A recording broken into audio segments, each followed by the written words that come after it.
Okay, well, I see that it is 9:30, and so I think that we will get started with our pre-session town hall today. I am your moderator. My name is Sonia Learcamp, and I'm vice president of the League of Women Voters for Brown County. If you've tuned in before for one of these, you may have seen me moderate a session or two of these discussions. And it feels good to be back here and being able to moderate these questions and have conversations with a couple of our representatives. We ask that anyone who is not actively involved in asking a question, if you would please mute your sound so that there's no background noise while other individuals are speaking. So please do that if you have a moment to check. When you have a question, all you need to do is to go into chat and address one question moderator and say, I have a question. You will be called upon in the order that your questions have been received. We will then begin in order received following the legislator's remarks. In this particular session, we do want to make sure that you note that all of our state legislators representing Bartholomew, Brown, Johnson, and Monroe counties have been invited to attend the legislative updates. You can see on this slide a list of all of our senators and representatives. On from there, we will get into a little bit about the process for having our discussion. First of all, this is for information. It is not a debate. We ask that everyone be civil and respectful. We will be asking you to participate in a bit of an informal poll during this town hall program. It will invite you to weigh in on some of the most important issues that you would like to hear about, that you believe will be considered in this session of the legislature. Each legislator will then give his introductory summarization of expectations for the legislative session in his or her opening remarks. You will present issues for the legislature to consider. I'm sorry, I'm a little tongue-tied this morning. As I mentioned before, send a private chat question to one question moderator. You'll be called upon in order your request is received. And if time permits, we will let you have some follow-up questions. The legislators may respond to each issue if they wish. Time will be moderated to facilitate participation of as many people as possible. This session is being recorded by CATS, the Community Access Television. So let us go ahead and start out with having our legislators introduce themselves. I'd call upon, here is the poll. If you could, this is a Zoom poll that's being presented on the 9 issues that we think should encompass most of the priorities of most of the people involved in the conversation today. So if you could vote on your 3 top priorities and submit that, then we will be able to provide the results at a later point in time. So we'll give you a minute or two to do that.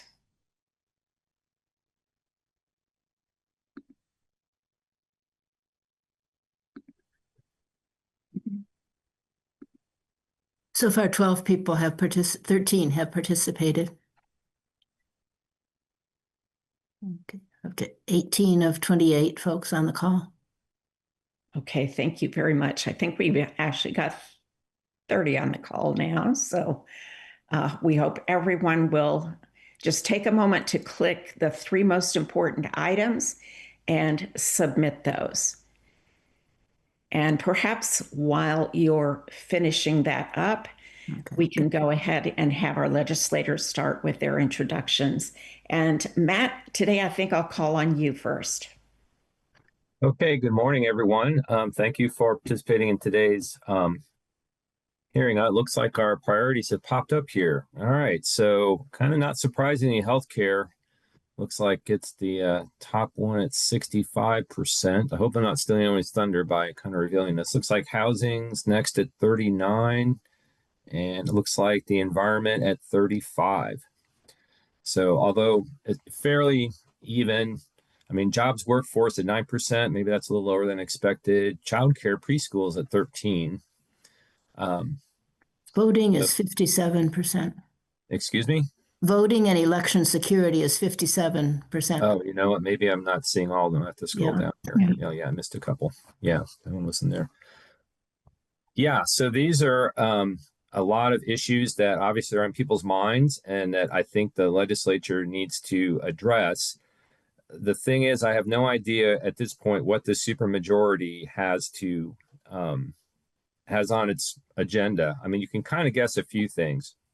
So I guess first, let me say that this whole issue about whether we're going to have mid-decade redistricting kind of sucked the oxygen out of the air. I mean, I've been waiting since August, trying to decide whether they would actually do it. If they would do it, would they try to actually eliminate both Democratic districts? If so, what would that map look like? I mean, all kinds of speculation and just trying to scratch your head, figure out what's going to happen. And so now with the announcement yesterday, it seems like that is not going to happen, with the Senate saying they don't have the votes and they will not be coming back in December for this little mini session that was supposed to deal with, quote, time sensitive issues, which apparently redistricting was supposed to be one of those.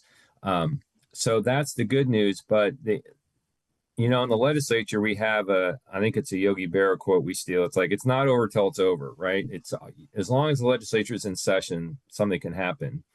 I think it's unlikely anything will happen on that topic, but I mean, the governor essentially put out a statement saying he thought they should have to come in and debate the issue. And so he hasn't given up. There was one report that the president was like summoning people to his Oval Office from the Senate Republican caucus to have a talking to. I don't know if that's accurate or not, but I don't think they've quite given up yet. But it seems to me like the Senate now for the third time has said, we just don't have the votes. And they've said we're not coming back in December. The House Speaker has been, at this point, as far as I know, has been silent and not said anything. And so it's a little bit unclear what the position of the House would be. I can't imagine that they would actually come into session when the Senate's not going to in December. But you could imagine if they're going to play super hardball and they feel they have to placate the president. I mean, the House could come in and attempt to pass some kind of map and send it over to the Senate, and the Senate would then have pressure to come in and actually handle that map. And so the question is, will the governor and the Speaker of the House essentially gang up on the Senate? I can't imagine they would want to start that kind of war, because then, that's going to poison their relationship and there's going to be nothing else I think they'll be able to, to work on together, because there'll be such hard feelings on that. So I think that's unlikely, but you never know. So when will we figure all that out? Well, Tuesday is the organization day, which in a year in which we don't have elections is largely a kind of a ceremonial thing, but it's the official first day of the regular session established by statute. And the speaker said a couple weeks ago that he would be putting out a schedule, which normally happens on organization day, for the entire session. And so I think if we get that schedule on Tuesday, that'll tell us a lot of what we need to know. And also allow you to kind of figure out what are going to be the deadlines for bills to get out of the House and out of the Senate. And, when the legislature expects it's going to finish up its work. By law, we have to be done by March 14th. Normally, we finish about a week earlier. The majority likes to show that it's efficient and saving a little money. So usually it's like around March 7th. When they had announced that there's going to be this 2-week December session, they'd said we were going to get out no later than February 27th. They're basically going to shave 2 weeks off the back end. But, that's probably going to change now. So on Tuesday, be on the lookout for the schedule to understand kind of what the rhythms of the legislature will be for the upcoming session. The other thing that's informative on Organization Day is traditionally the Speaker of the House gives a speech in which he lays out the majority party's agenda and kind of their priorities for the upcoming session. And so that'll give us kind of some idea, because I feel like I don't really recall coming into a session where I had such a little understanding of what might be considered there. Because there's lots of issues that could be addressed that need to be addressed. And yet I really haven't heard a whole lot coming out of the majority party as far as what they want to do. The only thing to me that seems fairly certain is I think they know they have to fix some of the bigger train wreck aspects of Senate Bill 1, which was that property tax bill, which is really causing all kinds of problems for local government, attempting to raise the revenue they need, figuring out how to be able to actually, let a bond and have the bond raters decide they can actually pay the bond back. And so that's creating problems all across the state. So I think that there'll likely be some kind of fix on Senate Bill 1. And that's really the only thing that I'm certain will get taken up. And again, just these affordability issues. So I have no idea whether the majority party is kind of sensing the same, desperation's maybe too strong of a word, but people are really struggling to try to figure out how to, pay the bills and keep things going. And, fundamental basic things that people need, like childcare, healthcare, housing, the state government should be stepping up and trying to do something on that. One thing that it could do is it could adopt a supplemental budget. The revenues have been coming into the state ahead of the forecast that the current budget was based on. And so they could come in and they could attempt to allocate some more money to things like Medicaid, where people are backed up on long wait lists, the child care stuff, same thing. They could look at these areas where people are really waiting to get services and see what they could do to, kind of move the wait list line along. That used to happen a lot, a supplemental budget. There was a time maybe 20 years ago when it was pretty routine in a short session to have a supplemental budget, assuming there was extra revenue coming in. That hasn't happened for a long time. I doubt they will want to open up the budget. But I think that if they really wanted to help out struggling Hoosier families, they would do that. And they would try to get these programs better funded that they essentially capped off in the last budget. They pretty much said, we don't care what the need is. We're just drawing the line here. And I think that they would do better, if that's how they're going to operate it, to move the line if they have more money so more people can get in. So that's kind of my general assessment of where things are as far as I know it. And we'll just see what happens on Tuesday. Matt, thank you very much for those opening comments. Shelley, now can we get your perspective of things? Well, thank you for inviting me to listen to what your priorities are and jumping on this call on a really gorgeous, warmer than usual fall day. And my remarks, as I was thinking this week about what I wanted to say and how I would frame it, where I was yesterday morning is very different than where I am this morning. I will say the news, the phone call I received from President Bray was one that I was surprised, shocked, but it was a win for Hoosiers for sure. And the boost that it gave to Hoosiers across the state to know that your endless emails, your calls, your does anybody fax anymore? I don't think so. But your text messages, the conversations that you've been having from individuals to advocacy groups to the mobilization that happened around the issue of redistricting mid-decade, our congressional maps, extraordinary. And to see a a response that parallels what poll after poll after poll has said. It really, I think it was a boost in the arm, so to speak, to see that that happened. So thank you to everyone on this call who I know didn't just email once. You have been at it since August when we knew that we were in the crosshairs of the president, and the fact that Indiana will go down, if we can hold our ground and keep this firewall up and stand up to the president for trying to take over Indiana. We are leading in something in this country, in something that's so positive. I think it's pretty exciting. So thank you to every single person who worked hard to make sure that that happened. Matt is right. We still have to remain vigilant, and we still have to continue to watch. A lot of it is reading the tea leaves, but I know that they're under an incredible amount of pressure.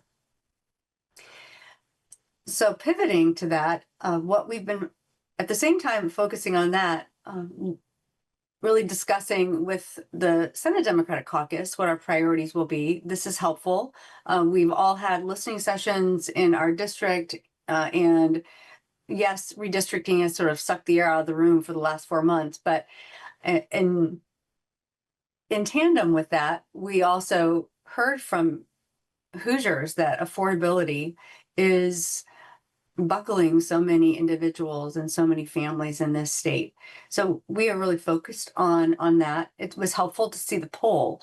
And I'd like to ask questions. So when we do have an opportunity to hear from people, I see that 65% say healthcare. I'd like to know what in that realm of healthcare, of course, affordability, accessibility, but maybe specifically, what would you like to see the state to do?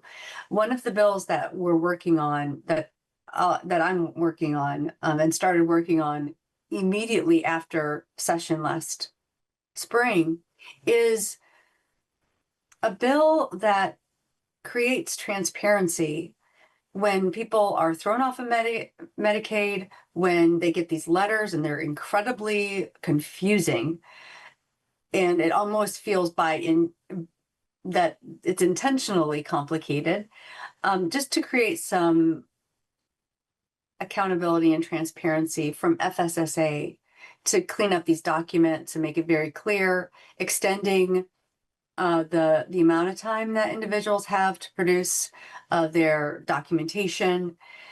And in this session that we're coming up on, when everything has to be pretty much zero fiscal impact, trying to figure out what can we do that really will help address this. And that's one area that we're working on with the Legislative Services Agency on coming up with some language to give protections to the customers on Medicaid. The other area that was high is housing. We are I will be having a bill, I'm working on a bill with some housing affordability leaders in this state to create some ways that we can address this, not just for renters. We are filing legislation to address renter affordability, but also for homeowners, people who want to buy a home, and people who are at risk of losing their home. What are some things that we can do?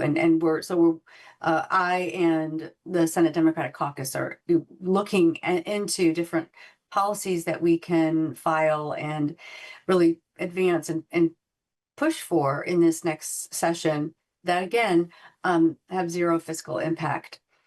The other area is childcare. I know it wasn't up there on this list, and would love to hear maybe from those on the call why it's not. And there's a number of reasons why that is. I hear it a lot, and especially when the state first put a freeze on the wait list.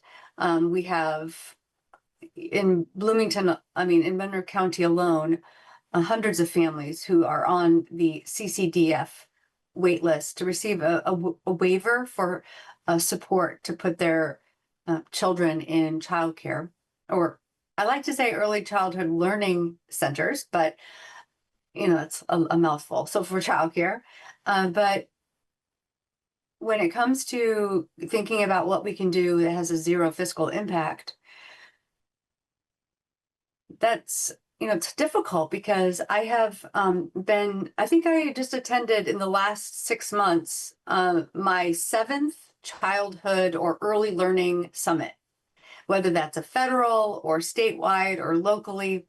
And as early as this past Monday, the Indiana Chamber of Commerce put one on, and attended that and heard directly from the state.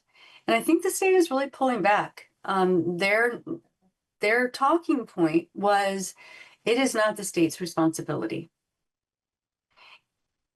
And I just would love to hear some feedback on that, because I think there's a shift in where people are. Young families are asking for an option. If they are having so many issues, they want to be able to choose either a child care benefit or a health care benefit, because they cannot afford both. And that is striking for families to be able to support themselves, that they would take the risk of dropping health care to be able to at least go and get a job and keep their job and have a child care benefit. I think these are really important questions that the state absolutely needs to be having. And I don't agree. I think the state needs to be involved in this problem solving, just like, we would never question that it isn't a public good for public education K through 12. And it is a public good if you want to argue the development of the brain 0 through 5, those years, and making sure that children in this state have access and a shot at having those years maximize when it comes to their learning potential, because that's really where it happens. So I've been working with several different stakeholders across the state, trying to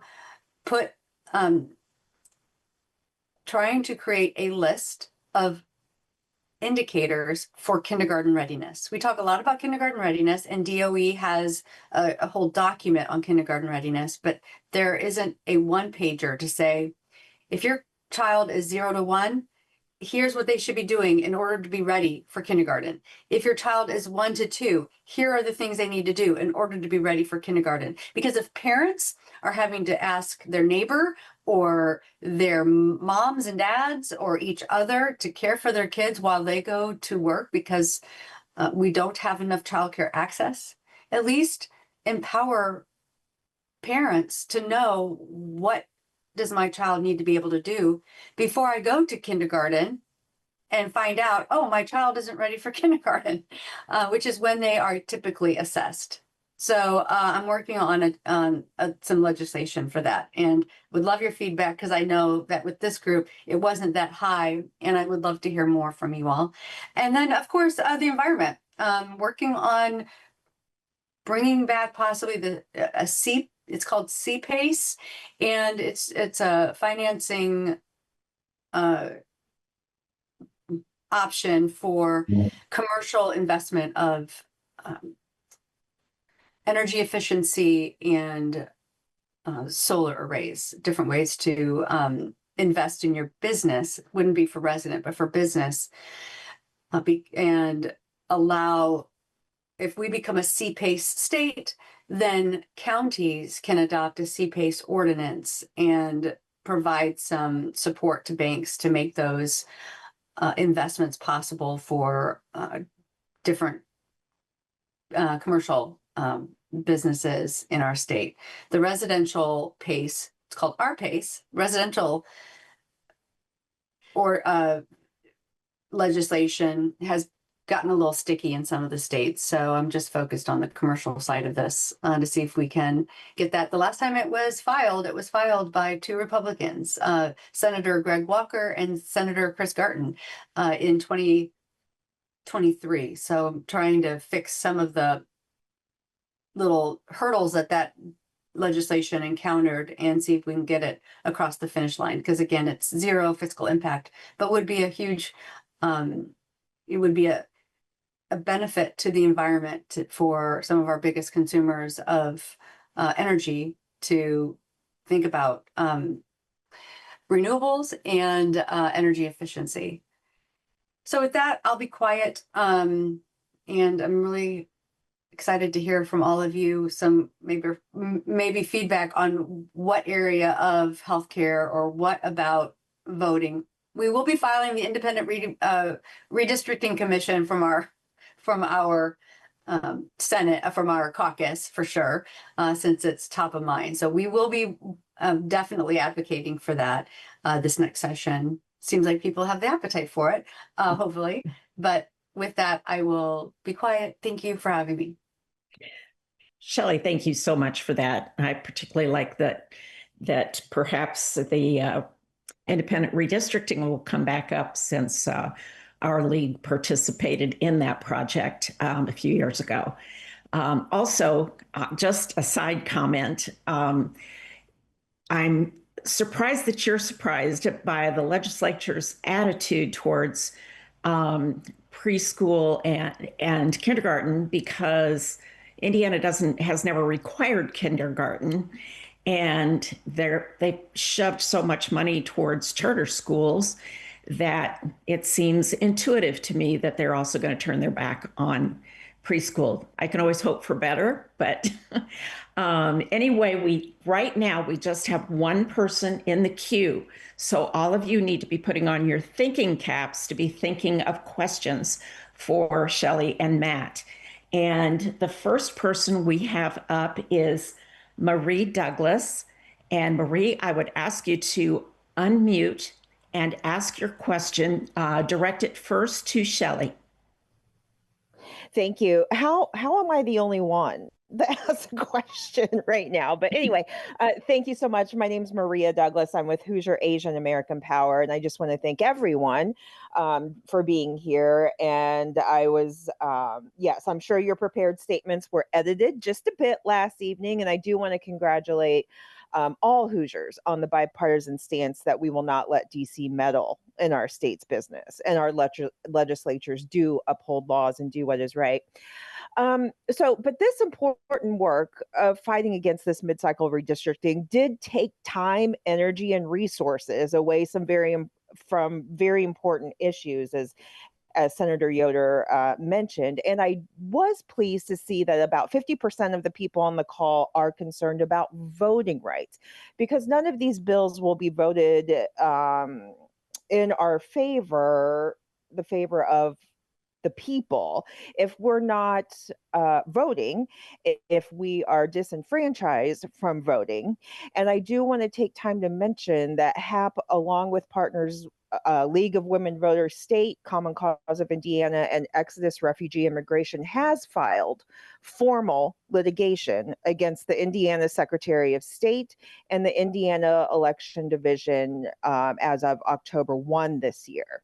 So these lawsuit challenges, or this lawsuit challenges two new Indiana laws that went into effect on July 1st of this year, House Enrolled Act 1264 and House Enrolled Act 1680. So I also want to publicly thank Monroe County Clerk Brown for holding space publicly and time on September 18th to discuss these matters and how they are affecting people in Monroe County. So what do you think that we're hearing, or that we will hear, in terms of bills that might be heard that harm Black, Brown, Asian, and marginalized Hoosier communities? And how do you plan to protect voters' rights and stop the ridiculous narratives that Indiana has a problem with people voting who shouldn't be voting? And how do you plan to protect Hoosiers who are immigrants from other harmful bills? Thank Thank you, you, Maria. Maria. Oh, sorry. No, Sorry go about right that. ahead, Shelley. I'm sorry. Thank you, Maria. Excellent question. I don't know, because if you sat and listened to or read the bills that are filed and listened to debate on the floor, you would think that election fraud is just running rampant in Indiana. I mean, it is hours upon hours of these bills are filed. When you see the data, the occurrences are so small. But yet we spend a lot of time trying to make it harder and harder to get people to make it easy to vote. So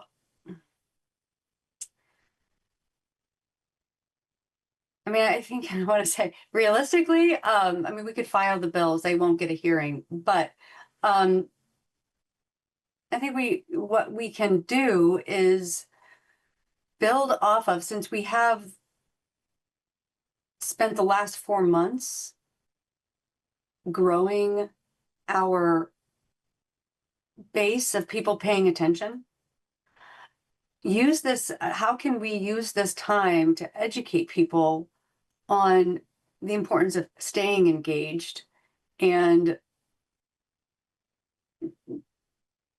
talking about these issues? So I don't know. It's not the, I mean, I would love to have like, oh, really great answer to that, but I don't know how we change that mindset in Indiana about voter fraud and making sure. I think we definitely, well, we need to do something, but I wanted to, I got distracted. I was thinking about your second question about what do we do with immigration in Indiana and what kinds of things are we going to be seeing? I mean, probably more of the same. And I anticipate it's going to get probably worse. We were able to hold off some even worse legislation last year, and the AG has come after Senator Liz Brown, who chairs Judiciary on the Senate side, because she held a bill that was about law enforcement acting as ICE agents, and she has been raked over the coals. She now has an opponent, a primary opponent, that is coming after her pretty hard. So she has really moved further to the right, and she has promised not only to hear the bill, she's filing the bill. So we will hear that. And now I know that she was also probably not happy about the announcement yesterday. And so I anticipate we will need to keep an eye on what she files, because it could be very far right, very far MAGA, because she has to prove herself, her bona fides, and before the primary in May. So Do you have any with that, coffee? Maria, No.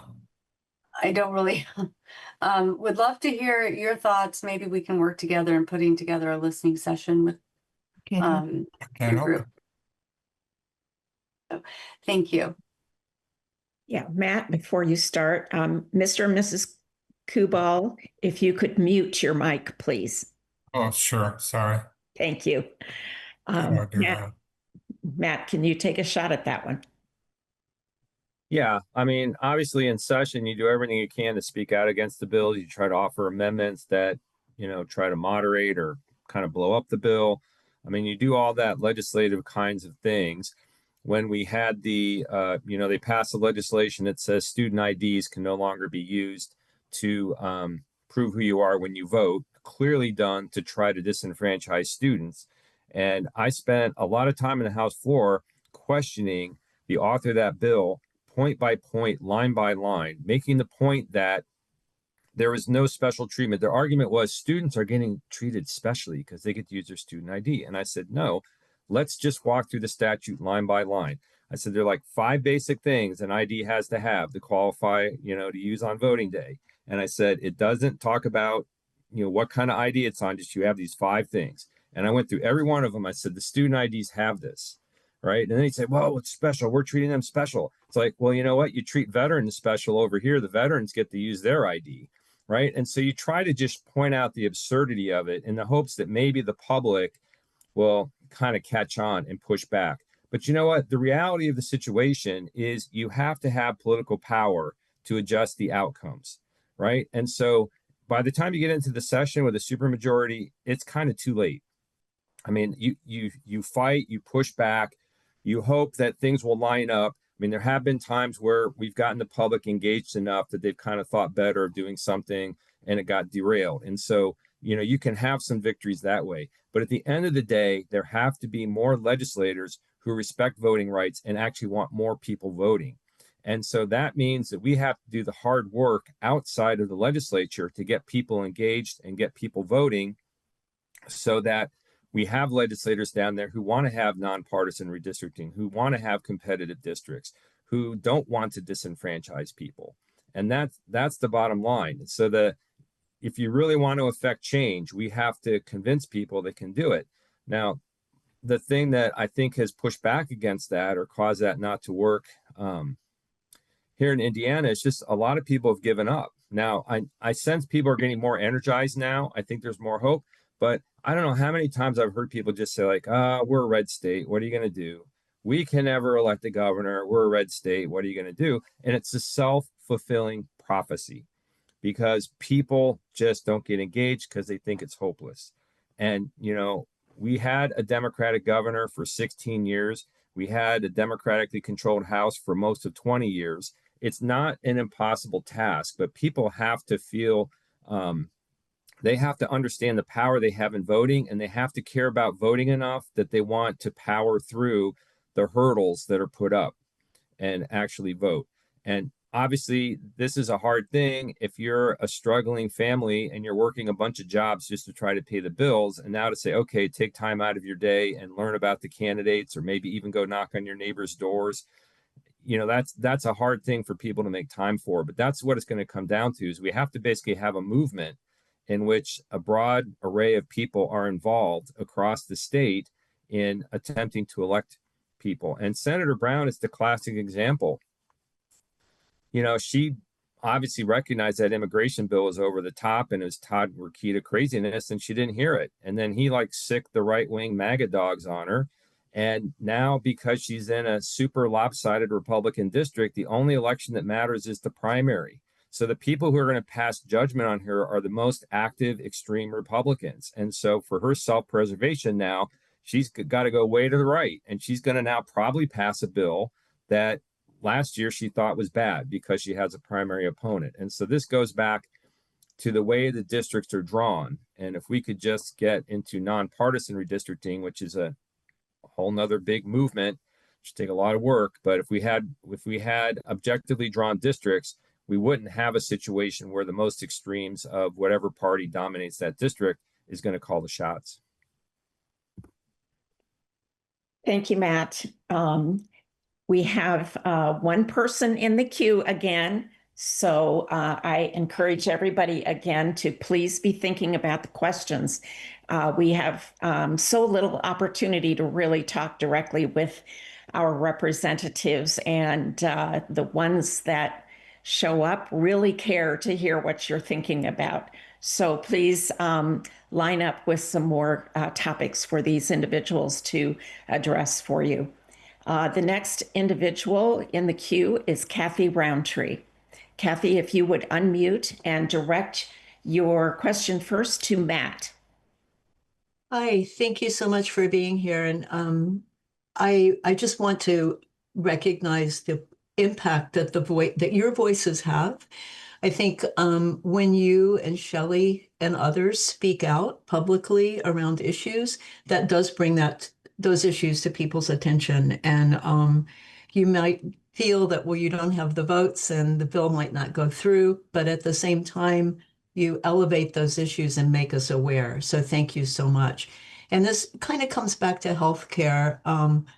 I have a comment and a question. And the comment is anything that you can do, either of you, to point out the added cost that Indiana's added rules to Medicaid are putting on the system, work requirements, continually enrolling in Medicaid. It just adds so much cost to the system itself, which is what the opponents are complaining about. So anything you can do to bring that to light would be great. And then my question is, what threats do you see this year, or additional threats perhaps coming up on women's health issues, reproductive health, access to birth control, and things of that nature? Thank you.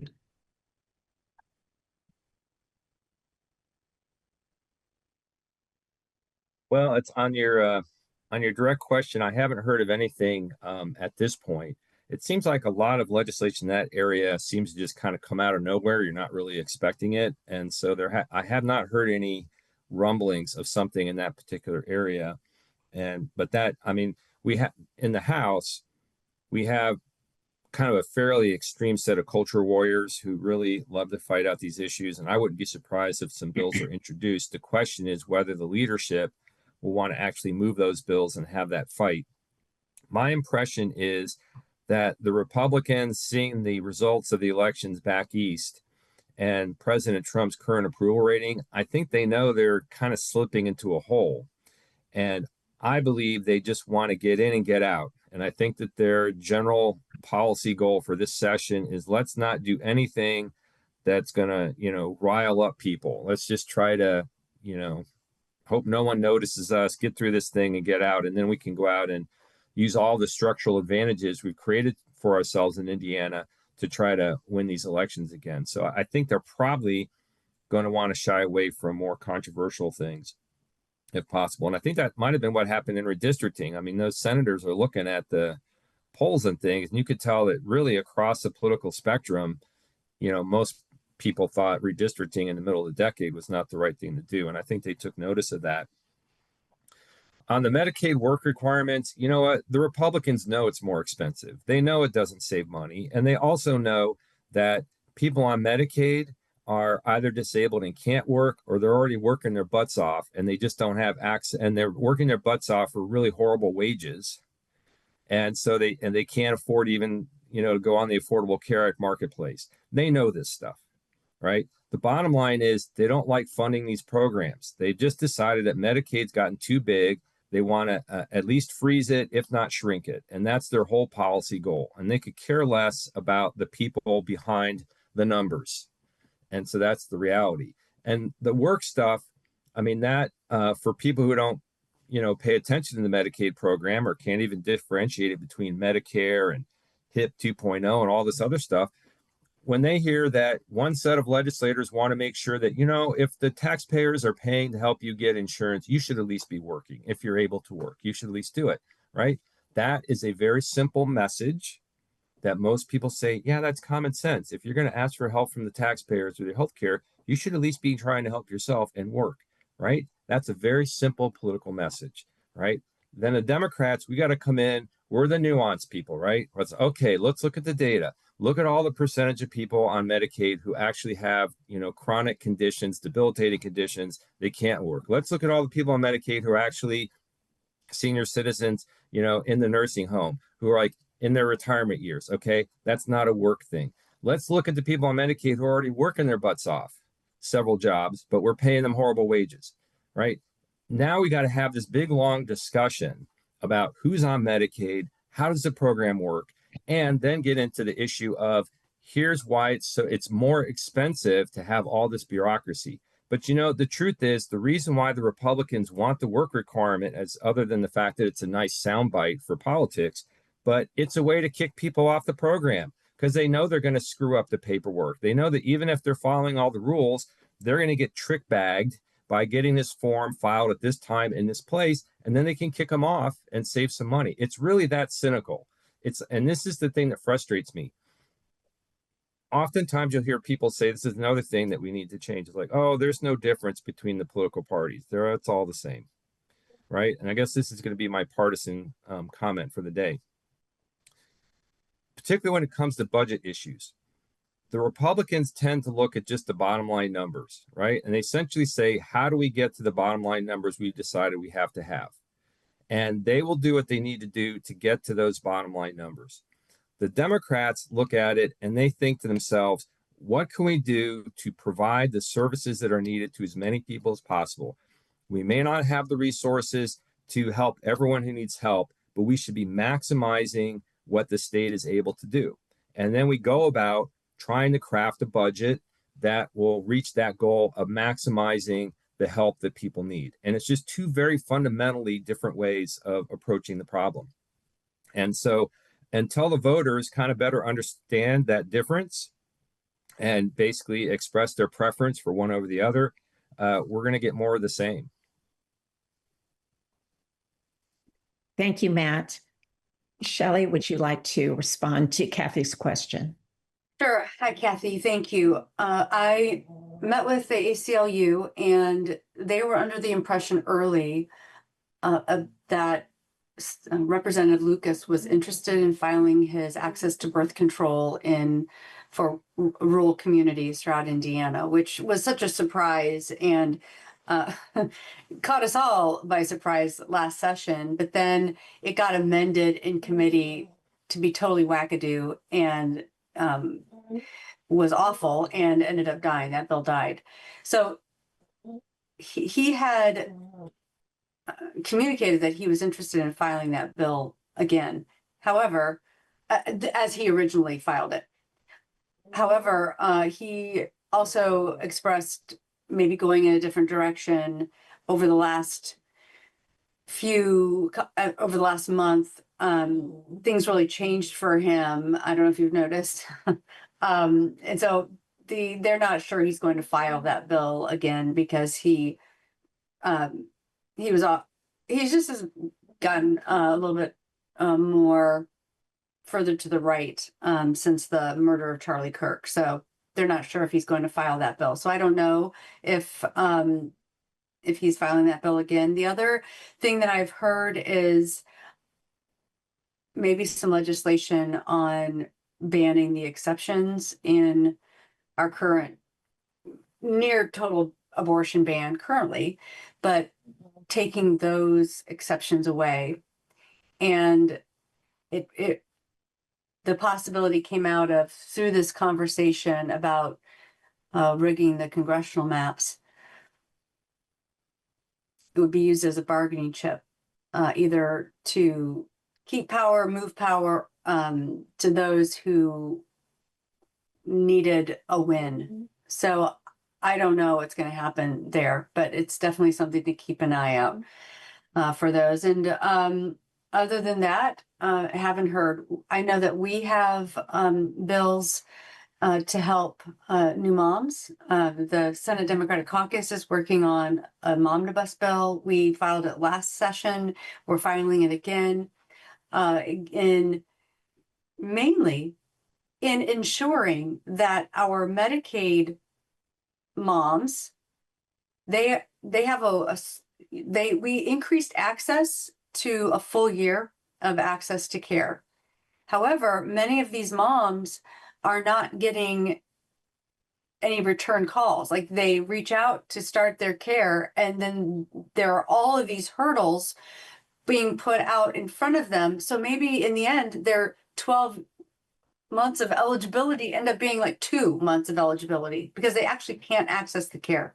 So our caucus, we got that studied over the interim, and the bill will be filed again. And I'm really proud of that's Senator Jackson's bill. She's new to that to the Senate and to the caucus, the Democratic caucus. So that bill will be seen again.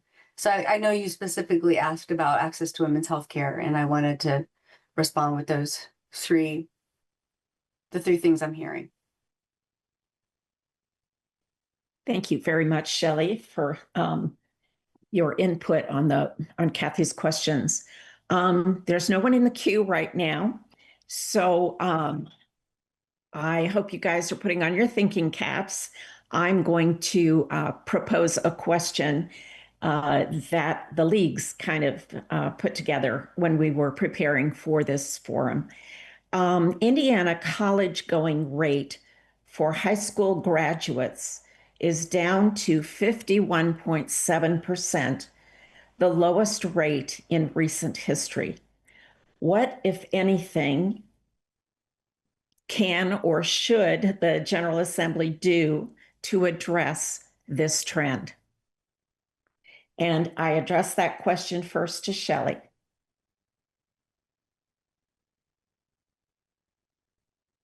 Well, we can stop.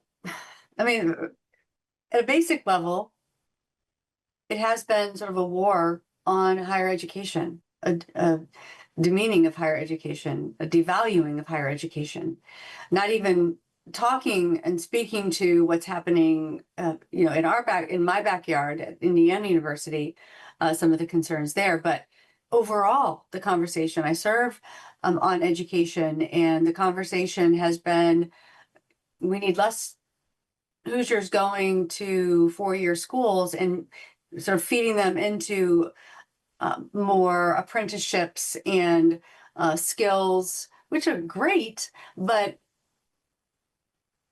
it isn't a matter of finding where a student wants to go and providing those opportunities. It is more of, we need to create a workforce that they're sending less students to college and more students directly into the workplace. And that priority and that value and devaluing of higher education has had a real impact. And thank goodness, I've had some good conversations around this area with my fellow Senate Democratic leaders in education, Republican colleagues, and they are sensing it too. They are equally as concerned that we have shifted so much and maybe, need to course correct, because I'm just going to say, they said, we absolutely need those investments in research. We absolutely need to have Indiana be leading the way in our country. We have great universities, and maybe we've gone too far. So that was a plus, and I appreciated hearing that. And how we get there, I don't know, because I think the train has left the station, so to speak, in what we're hearing sort of nationally. But here's what I'm going to say. It is amazing, and I think much of this is social media and the democratization of access to information. So much of where we are in Indiana is determined by sort of the national trends, and that's good and bad, but we definitely see sort of a national trend of the demonization of higher education. And it's a huge concern, and we see that really from the governor's office, first and foremost. So how do we change it? I think we continue to speak out. I appreciate Matt and I have been sort of tackling it sort of at the sort of grassroots level in changing this. But I think it just is going to take all of us doing our part. I know it seems exhausting. Like the last 4 months, we've all been working really hard with stopping the rigging of our maps, but it can't just stop that there. We have to use that same kind of intensity in other areas, and education and access to education is one of them. Thank you, Shelley. Matt, would you like to address that question, please? Yeah, it's kind of this trend. You got to wonder if the pendulum is going to come back. And so the first thing is, you just have this national kind of Trump administration decision to attack universities. And so they've, now in the Republican base, when you mention a university to them, in their mind is not the place that does the research that cures their family members cancer, they're the woke place that indoctrinates our children and turns them against our values that we spent, 18 years trying to inculcate them in our values. And these guys are working against us. And that has been, that idea has been, the flames of that have been stoked on the federal level. And one thing I've noticed over the years is the Republicans are very good at having a coordinated messaging from top to bottom. So when Congress and the president start doing stuff, you see the governor and other people at the legislative level begin to mimic all that. And so first thing is you just have that issue of the demonization of the university. Now, there was a time when the presidents of those universities would stand up and push back. They would come to the legislature and they would explain what is actually happening in your institution and why the policies are not good for the state. But we now have people running our institutions in Indiana who just want to be compliant and I guess collect their salaries and call it a day. And if you want to kind of see firsthand what's happening in our own university, there's a documentary that's been done called Freedom's Under Assault. And there's a free screening today at the Buskirk Chumley Theater at 2:00. And you can attend that and see kind of through this documentary what's been happening at IU and just attacks on academic freedom, all that. So you've got that piece there, which is undermining support for higher education with those kind of cultural attacks, if you want to call it that. Then you have the other thing where the legislature just has been spinning its wheels for decades, trying to figure out what are the policies that will cause us to have a better educated workforce and people who really have the skills that are needed to succeed in a career.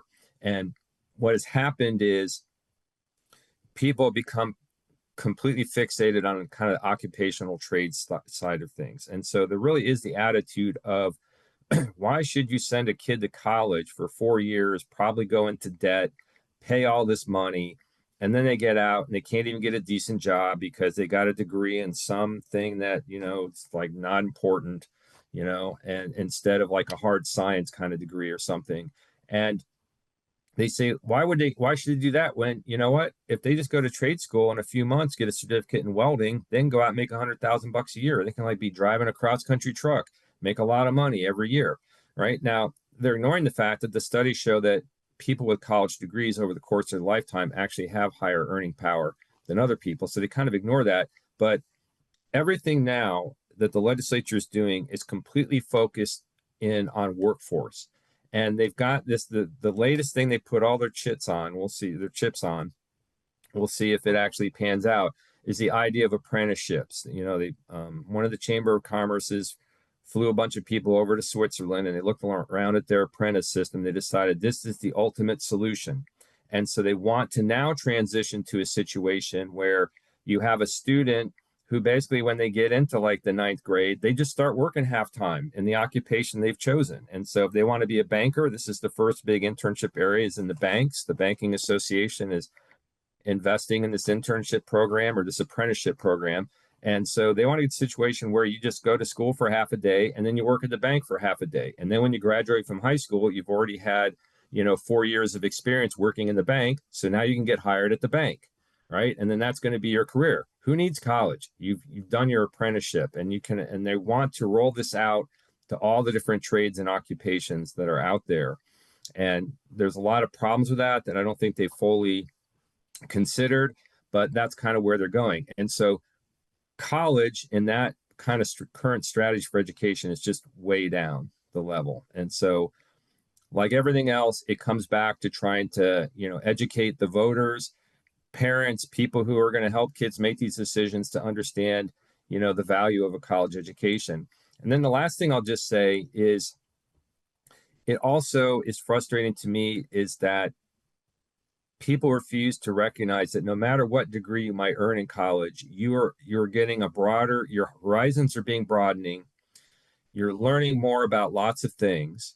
And hopefully when you get through the system, you will have developed some critical thinking skills, how to be analytical, how to work in teams and do things with other people, that you would pick up a lot of skills that could work in any occupation, any workplace. And I think that's completely discounted. And just the fact that we're going to churn out people who can be better citizens because they're more critical thinkers, they have a broad array of knowledge. That's just completely gotten lost in the discussion. Thank you very much, both of you, for responding to that particular question.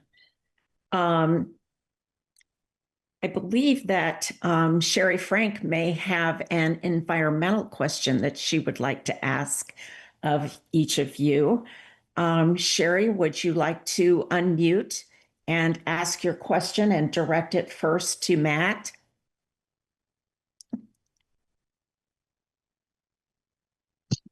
Hi, sorry. Took me a while to unmute. I was just wondering what you see on coming up, if anything, attention to the environment. You read so much about coal ash, protecting forests, reducing chemicals, how horrible plastic is. There are so many issues that have a lasting impact. Just wondered if you guys have any priorities in those areas. Well, my environmental priorities have mostly been focused on the energy area because I was on the Environmental Affairs Committee until, I don't know, it's probably been 6 or 7 years now. And then we had some other members get elected who had a very strong interest in the environment. And so I kind of shifted my interest into energy and utilities, which of course with climate change and a lot of the impacts of coal, there are significant impacts on the environment. And so I'm the ranking Democratic member of the House Energy and Utilities Committee. And believe me, I spent a lot of time just talking to people about renewable energy and what's the best strategy for utilities, both for what's best for the environment and what is going to make energy more affordable, right? Those are the kinds of things I've been pushing. And so I really feel like at this point in time, a lot of the environmental issues all run through the energy sector. One, because climate change is such a looming disaster out there that's not really getting addressed the way it needs to be. And then you have just all of the kind of external costs of coal, coal ash ponds, you mentioned that. Now, the thing about the legislature is just absolutely maddening that there is zero interest in the current majority party in any environmental issue. When they do something on the environment, it's never good, right? It's like, it's, letting wetlands get paved over more easily or something like that. I mean, we had a little bit of action, very kind of moderate stuff on PFAS. So we've had a few things here or there, but we have an interim study committee on the environment, and I think it's met once out of 10 years and had some issues assigned to it. So as far as the legislature is concerned, the majority, there aren't any environmental issues even worth talking about in the summer between sessions to decide whether you might need some legislation. And so that's a very difficult, frustrating thing. The other thing, which I should probably mention again, which I think I've talked about before during these sessions, is in the House, we have this rule called the bill pending rule.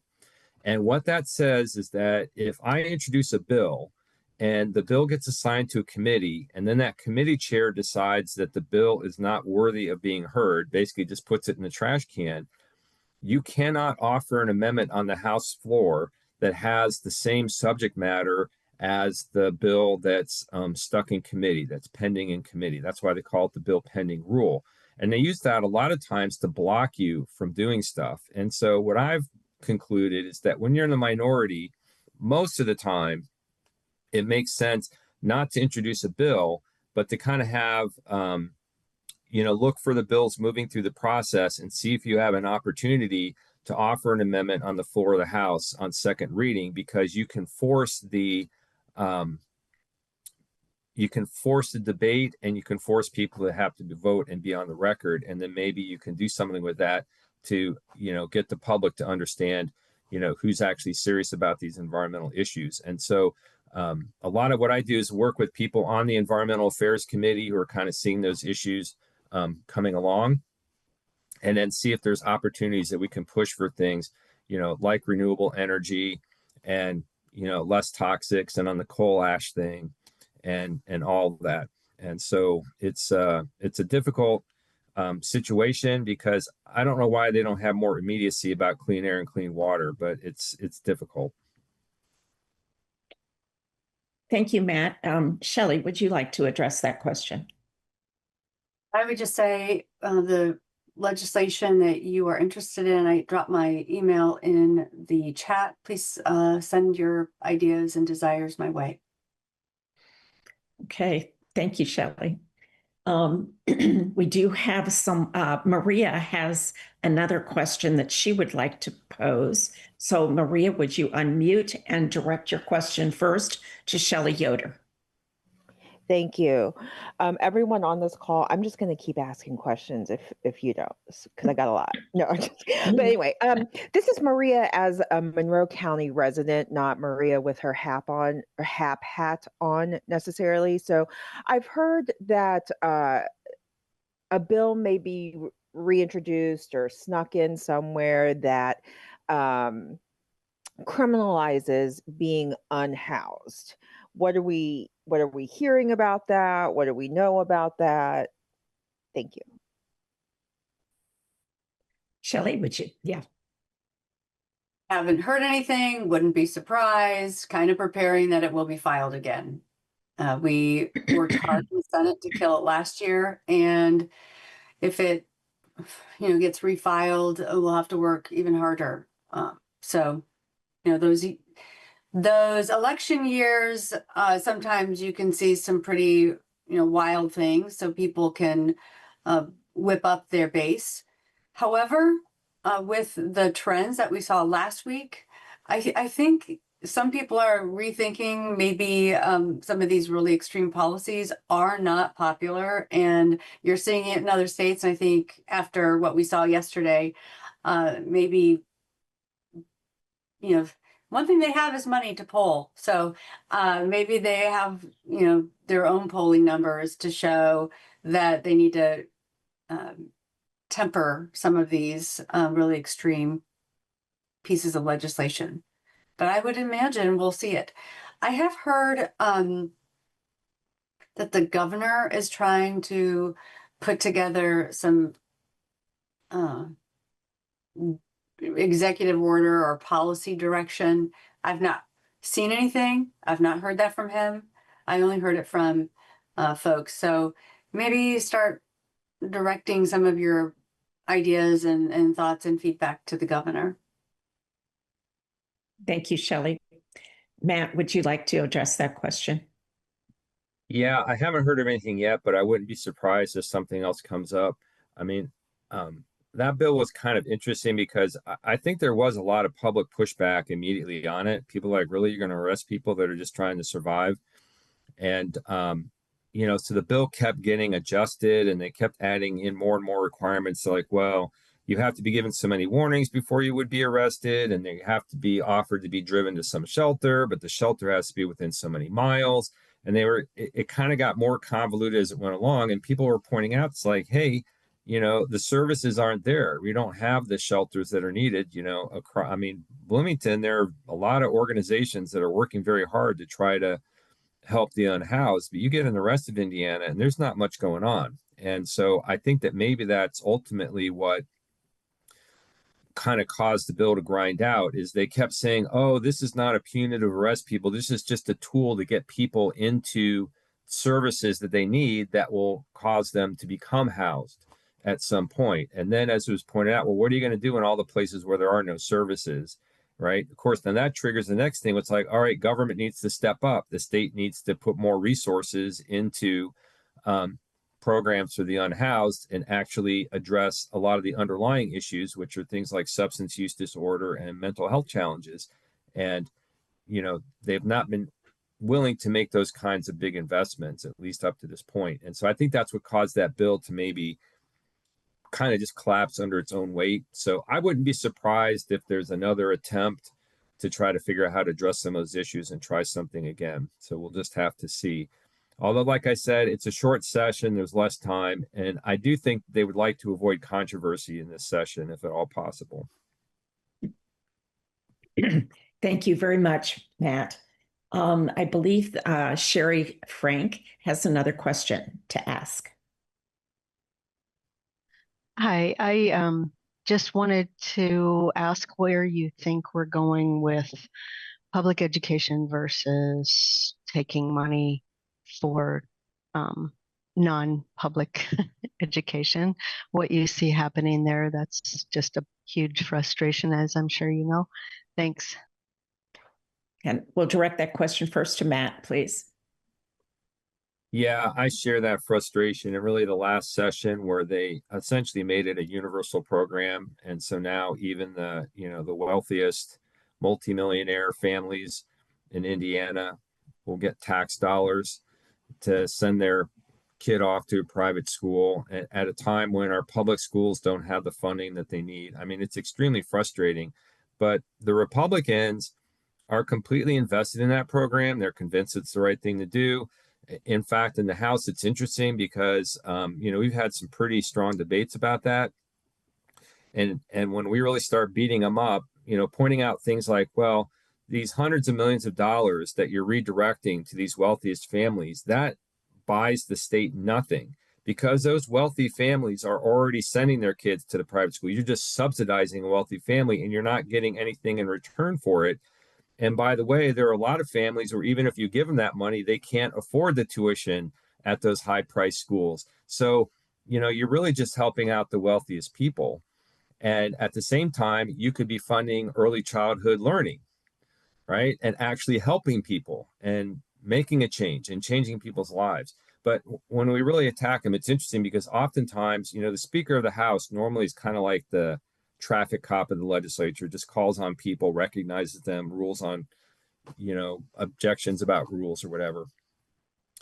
And whenever we really beat him up on this voucher program, he will often come down off the rostrum to join the debate.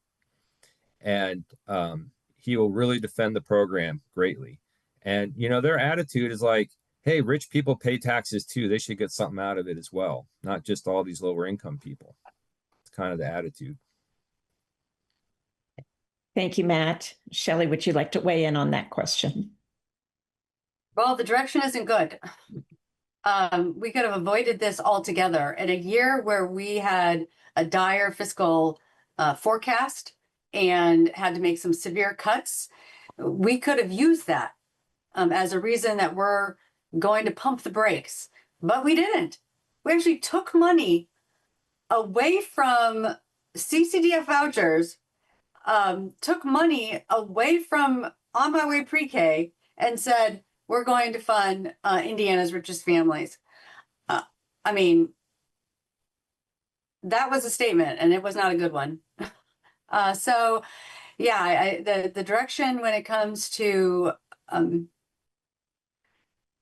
funding private education, it's not good.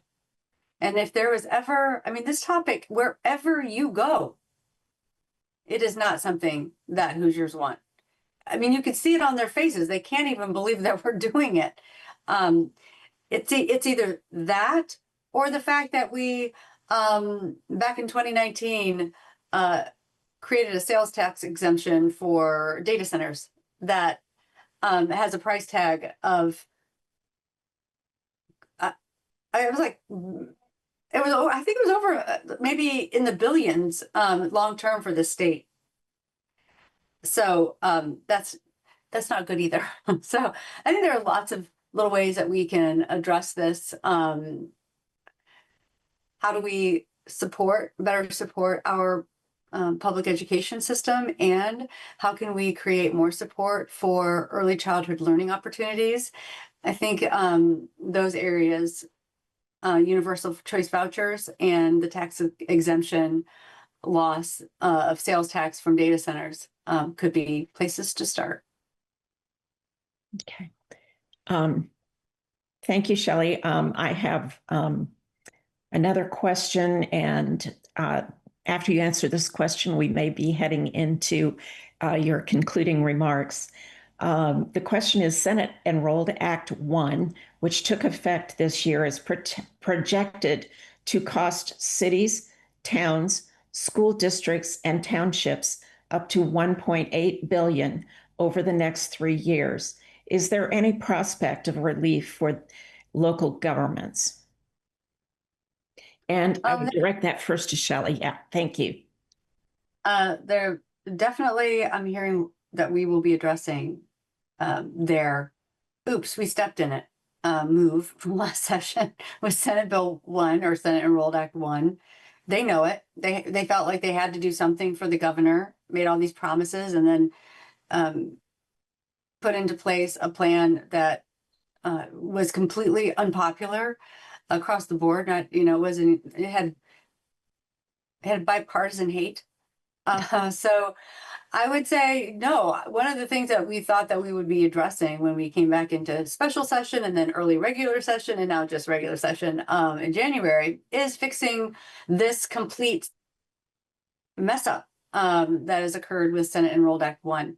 But they have not said how. And that part has been really unclear. So they've been hearing from mayors across Indiana, and they're really listening to the Republican mayors across Indiana, and they're unhappy. Well, hopefully they will see something. Okay, thank you. Matt, your response. Yeah, I expect they'll probably address the most immediate kind of biggest problems, like maybe they've structured things now so it's hard for communities to bond for the projects that they need to fund. So I think there'll probably be some kind of addressing of that. So I think they'll be looking to just do the most immediate things that they need to do to get themselves past the next election. And then I think in the long session, they'll probably be forced to take a look at the longer term detriments of the bill and things that take effect a little bit later down the road. So I think short-term fixes this session, and you know, if the pressure continues on them, perhaps longer term changes in the long session. Okay, thank you very much. We do have a couple of people in the queue now.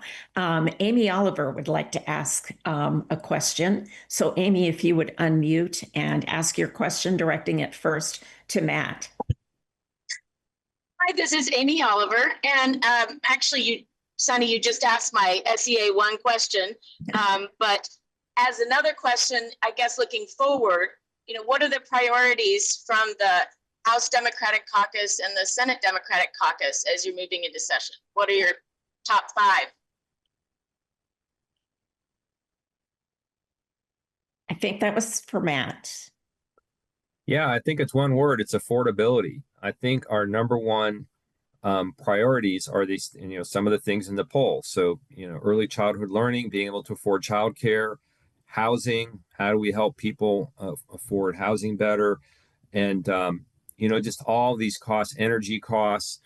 And so the legislature may not be able to do something about the bigger inflation trends and the overall rising of costs. I mean, we can't really counteract horrible tariff policies from the president who's actually taxing every consumer in America and driving their costs up. We don't have the ability to, you know, undo that. But I think the state government has a responsibility wherever it can help reduce the costs, if it can help make childcare more affordable, if it can find a way to make housing more affordable, if it can find a way to, you know, lower energy costs. I think those are things you can do there that cumulatively could provide relief, or at least make it a little less burdensome on these working families. And so I think that's what you're going to see from the House Democrats, is just really kind of laser focus on these affordability issues. Thank you, Matt. Shelley. Yeah, I opened with this. Amy, thank you for your question. Affordability and the economy, utility costs, housing affordability, childcare affordability, healthcare affordability, and voting. It's not really about affordability, but has a high price. Thank you, Shelley. We have one more in the queue, Julie Hardesty. Would you like to unmute and ask your question, directing it first to Shelley? Hi, yes, thank you very much. This is Julie Hardesty. My question is regarding environmental concerns and legislation around energy. How's the state inserting itself to encourage or block data centers in the state? Data centers for large technology companies are like my understanding is they're really big energy sucks and they can impact water resources. And there seem to be some pretty significant environmental concerns. I also think I saw that there was an attempt by Google recently to build a data center in Indiana, and that actually was blocked or didn't work somehow, and they ended up deciding not to. But are there other data centers in place now in the state, and is that impacting the environment around those data centers or raising utility bills already? Thank you. All right, I'll jump in on that. So there are probably dozens of proposed data centers. Part of the problem is, a lot of these AI companies or the big tech companies, they might have 3 or 4 or 5 potential places they want to put a data center, and they're coming into each state, just like people trying to locate a manufacturing plant or something, and they try to get incentives and things. And so you may not, a lot of people have surmised that really there are not as many data centers going to get built as it appears to look like, because it is true they use a tremendous amount of energy. So in the last session, we had a big, long debate about who's going to bear the burden of those costs of a data center when it comes in and they need power. So for example, there's a data center proposed for Morgan County. It is forecast to use as much power as the entire city of Indianapolis. All right, so that means that somebody is going to have to build a lot of power plants. And the question is who's going to pay for that? Now, ostensibly, the answer in the bill we passed last session was that the data centers would have to pay for at least 80% of that. So I got it said 75. I got them pushed up to 80, which kind of matched a settlement agreement that's been there. But the more disturbing thing is there is a loophole in the bill. It kind of created 2 fast tracks to get power plants approved, essentially. And recognizing these data centers were going to need a lot of power and maybe kind of quickly. So they wanted to shorten up the normal lengthy process of getting what's called a certificate of public need or whatever. And they created 2 paths, one for if a data center is causing the sudden need for 5% or more energy generation, then you would have this fast track process. And in that process, at least as a discussion about who's going to pay for it. And the theory is that mostly it's going to be paid for by the data center. But they created a second track where if just your energy is going to go up 5% generally, you can go through process and the data centers are out. And so I had an amendment on the House floor that closed that loophole, raised the amount that the data centers would have to pay for this generation. And I was amazed because the Republican chair of the Utilities Committee accepted my amendment and went into the bill. The utilities lost their minds in the hallway and they convinced the Senate to basically take most of that amendment out. And so what have we seen? It looks like one of the Northern Indiana power companies has come in and they're utilizing that loophole to get the power without having the data centers have to pay. So I think that's going to be another discussion that gets raised in this session. If I can find a vehicle to do it, it's like we need to really close that loophole, which, the House at least tried to close up, but the Senate opened up again. Thank you, Matt. Shelley, did you have anything you wanted to say on that? Well, Julie, I liked how you said, is the state doing anything to, protect Hoosiers?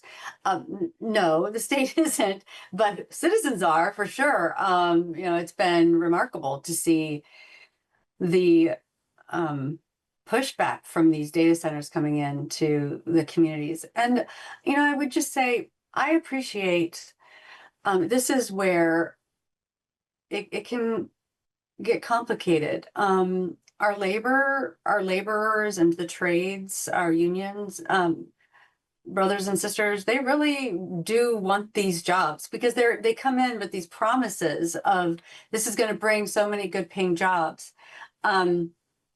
So being, standing up with union labor and our working families, I can appreciate their desire to have these opportunities in Indiana. However, I think it's really important that the citizens that we organize to make sure that we're asking the right questions. The environmental questions, very important. But also, what kind of labor are we talking? Show us the receipts. I want to see, in building these data centers, and not just in the outcome of the jobs that are being promised after they build them, but the building of the actual data centers. Will the jobs be filled by people from Indiana? Will they, have the protections on the jobs? Will these be union jobs? So I think if we're going to go down this path, the state should be requiring some protections for Hoosiers. If they're promising all of these great things in terms of the jobs and building them, and then in the jobs once they're here, show us the receipts and put in some protections for actual working families in Indiana so that we know we're not being sold a bill of goods, which I think is what we're realizing, what other states are saying is happening. Thank you for those comments to both of you. And I would like to have each of you have an opportunity to give some closing remarks at this point in time. Shelley, would you like to start? I'm really glad that we did this pre-session. Thank you. It gives me a better idea of sort of where each of you are. Right now, we are in the process of requesting our bills and filing the bills, and just sort of to put kind of the realistic spin on it. We're only given the ability to file 5 bills. So that really makes you think twice. Now, if you are ranking minority member, the Senate does allow you an additional bill. So that helps. But generally speaking, we've got 5 bills that we're working with. And so this has been really helpful, like how to focus my energy and how to stay connected and communicating with you. It's also good to know that when we talk about what are you hearing, it literally is hearsay. Just keep that in mind. I mean, you hear things, but if somebody wants to have a conversation with you, like a colleague, across the aisle wants to talk to you about something that they're thinking about. But when we work with the LSA, which is the nonpartisan body that helps us write these pieces of legislation, it's confidential. They can't say, oh, you know what? So-and-so is working on this, or so-and-so is working on that.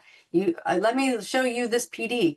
So I know that's not helpful, but it is the truth that much of this is just, you have to really be listening with what's not being said and with what's being said, and kind of guess what people are thinking. So keep that in mind. And then things can change. Not only do I have a limit on my bills, but so do my Republican colleagues. They are limited. So they'll be thinking about really what's the message that they want to send and what are their constituents asking them to file. And that's where you come in, because, I mean, not only can we attract, 19 potential legislators to this call, which I wish that we would have more so we could have a robust conversation. I think we can also attract those people to this call, those districts. We could have participation and grow the participation in these calls. So in the counties that we're including, I really want to grow and expand the outreach and have the participation in these calls be increased, because I think it will just improve the quality of the discussion. Because I would actually benefit from hearing from where my Republican colleagues are on some of these issues. And Matt Pierce, I love you so much. You're right about everything. And you said something like, this is my one partisan comment I'll make. No, when it's just the two of us, it's all partisan. I mean, it feels, it's a struggle. I want more participation from, I would love to hear and have a more robust discussion. But I appreciate so much the fact that we have this. So thank you. And I look forward to hearing from folks. I put my email in the chat. Use it. Thanks for all your work that everyone has done. Thank you so much, Shelley. Matt, would you like to have some closing remarks? Yeah, I totally agree that if we had some Republican legislators participating in forums like this, you'd have a better dialogue back and forth. I think constituents could kind of figure out better what each side is thinking. And, it's a disappointment that, we don't have the participation of both parties in this kind of thing. I wish it would happen because part of the fun of being a legislator, in my opinion, is getting challenged. It's like, Shelley and I teach in the classroom.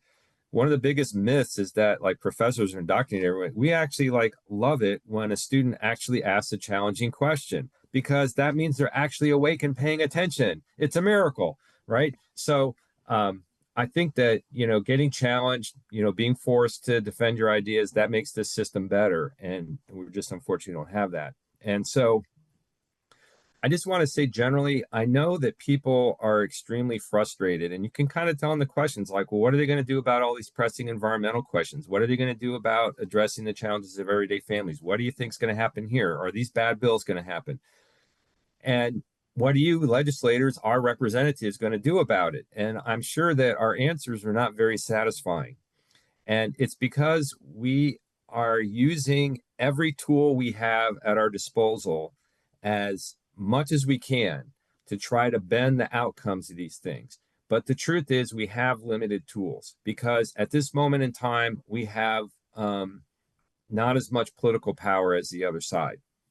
And so, I teach a class in policymaking and I ask the students like, so what's the difference between politics and policy, right? And the answer is, at least from the political scientists, is that politics is attempting to get the power and keeping the power so you can then affect the policies, you can direct the policies. And so for all of those people out there who are just frustrated that they feel like, not enough is getting done to address their issues, the answer is you have to redouble your efforts and get involved to get more political power that then allows you to shape the policy agenda. And I know a lot of you have been working a long time and in the trenches and doing it, but we have to get more people involved. We have to make this more into a movement and less about electing, one person over another. And so I think that, when you have that frustration, try to see if you can channel it into more involvement, getting more people involved all around the state, and see if we can have a strong message from the electorate in the upcoming election about what they want to see their legislature doing. And I think that's what will ultimately get us to a better place in the legislature. Thank you both so very much for taking the time from your busy, busy schedules and from trying to not beat your head against a wall most of the time to come and talk to us. I can't tell you how much it means to me personally, and I know for those who are able to participate, and even those who can't be here today, they know you're doing this and appreciate it very much. This is our first session for the 2026 session. Make sure everyone to watch for the upcoming updates and let's all encourage our representatives to get involved, to participate, that this needs to be a conversation. And just want to thank both of our legislators who did take the time to attend, for all of you who joined us, for Kat's recording and allowing us to post this session, and our team members and sponsors, the League of Bloomington, Monroe County and Brown County and Johnson County, as well as the Greater Bloomington Chamber of Commerce, the NAACP branch of Monroe County, and the Unitarian Universalist Congregation of Columbus. We can't do any of this without our sponsors. So thank you again. I hope you all have a beautiful weekend and that you and Shelley get some rest after having these long, hard conversations. Thank you.